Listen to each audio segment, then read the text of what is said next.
What do you call people as a term of endearment? In the US, we say things like buddy, pal, sweetheart, sugar, cupcake, this is definitely a food trend, pumpkin, and angel. But when I first moved to the UK, I quickly learned that the Brits have their own affectionate phrases. Some of these were really easy to pick up and understand, and some of them were slightly confusing, particularly when someone kept calling me a duck. In this video, we're diving into the British terms of endearment that I'd never heard used that frequently before moving to the UK from America. Number one is the term lovely. I've talked about this word being more used in the UK than in the US to describe things, as in, wasn't that breakfast lovely? Americans would often say, wasn't that great, or wasn't that awesome? But also in the UK, lovely can be a term of endearment. I tend to hear it a lot from women, so someone might say, how are you doing, lovely? Or they might say, my lovely, or you might call your friends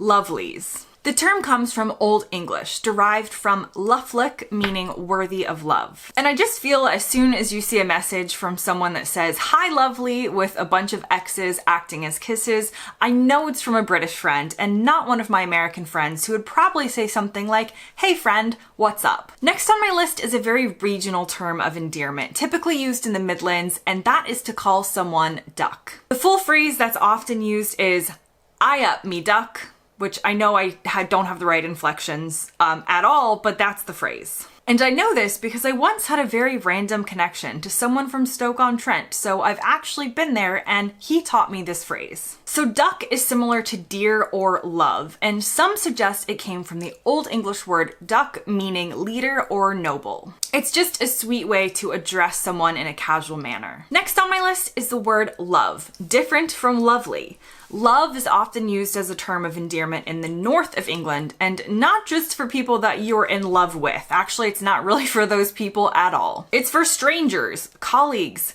random people in the street. Everyone is love, and it's not exclusively, but in my mind, it's more associated with a male saying it to a female, though I've also heard females say it to females. I'm not sure I've ever heard a male say it to a male, but I may have heard a female say it to a male, but maybe it depends. You tell me, what are the rules when it comes to using this word? Sometimes people find this one can be used as condescending, so you could technically use it when you're being sarcastic, like, get out of my way, love, which again doesn't sound at all right or accurate in terms of inflection coming from my American accent, but you get the point. Next up is mate. Pretty widely known around the world as a popular term for friend in the UK. Americans don't use the word mate. We say buddy or pal or friend. So yeah, we're very literal, say what you mean and all of that, but mate is very popular in the UK and often used among males. Whether you say cheers mate or hey mate, want to get together on Friday, it's a way of signaling camaraderie. However, that being said, I've also heard it used sarcastically, like, you can't park there mate.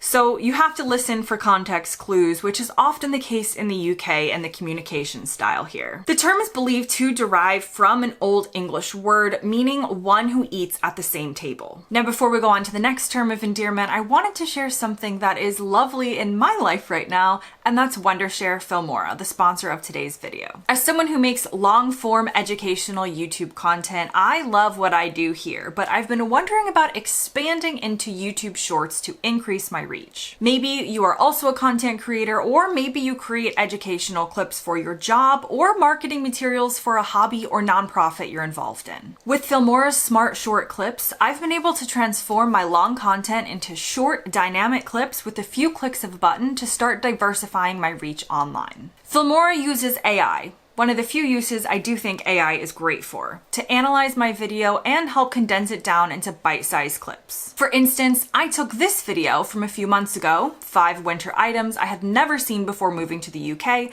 and I uploaded it easily to Filmora Wondershare. I got to choose the language, the length of the new video, anywhere from 0 seconds to 300 seconds, depending on what platform you want to post on, as well as the type of content and what type of template I wanted to use. The whole thing took me just a few button clicks and less than 10 seconds to make my decisions, and then it took over and generated a variety of options for me to use. It can also easily reframe your horizontal videos, which mine are, into vertical videos, as well as the other way around. If you've ever noticed, YouTube Shorts are vertical and YouTube long form content is horizontal, and I'm not technical enough to know how to transform my content like this, but I don't have to be, and you don't have to be, with the Smart Short Clips feature. You can download Wondershare Filmora with the link in my description and let it help you create your own highlight clips for your business, passions, or community today. Next up is hen. This is something that, according to my research, is much more common in Scotland, and it's similar to dear or sweetheart and typically a feminine word. So I do need my Scottish viewers to chime in here. Let me know, do you use this word and where do you live?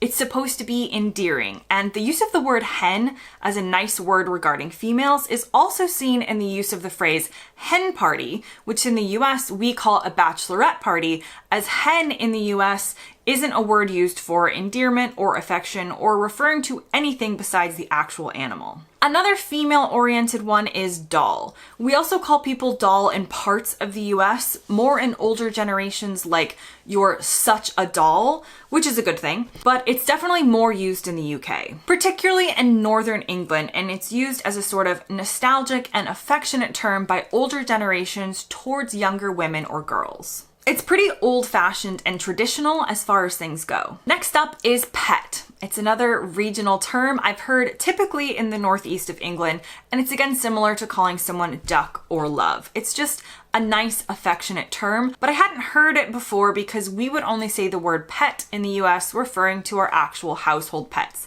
We wouldn't call someone that, they would get very confused. Another is flower. Based on my research, this comes from Yorkshire and it's like calling someone sweetheart. It's a tender term of endearment, though it's not something I've heard in London or the southeast of England. Again, many of these are regional, so it's very possible for someone watching this video in the UK to say, I've never heard someone calling someone that. And you likely haven't, but if you lived in a different region, you might. It's similar in all countries, including the US, where we have regional terms of endearment in the South, for instance, that are much different than in the North. We also tend to have associations with people that we love in our life who used to call us, or still do, some of these phrases. So for instance, my grandpa always used to call me sweetie, never my name.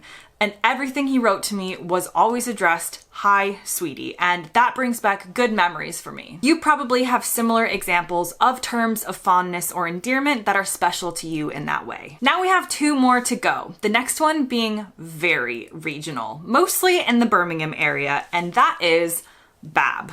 It's a shortened version of babe or baby, and it can be used among close friends and family, sort of like calling someone honey, but I've also seen examples of it being said by someone who is basically a stranger, like a bus driver or shopkeepers at market, so it can also be a more placeholder way of saying it, similar to, again, what we've talked about, where the term love is not necessarily just reserved for people that you actually love. And the final word, pop it. I love this one. I would never say it because it seems weird coming from my mouth, like I'm playing pretend British. I think a similar term I would use is I would often say munchkin to children, but poppet is often reserved for children or close loved ones. It's like calling someone cutie or sweetie, and it comes from the Middle English word poppet, meaning small child or doll. Now, I have also heard adults call other adults poppet or poppets in a class setting, not like a class, like a professional university class, but as an example, like maybe you're taking a sewing class and maybe the teacher, who is like a warm and friendly person, might call you that despite there being no children in the room. So there you have it, some wonderful British terms of endearment that I had never heard before. Comment below and let me know what you use in this situation and where you're from. Thanks as always for watching, and I'll see you next time.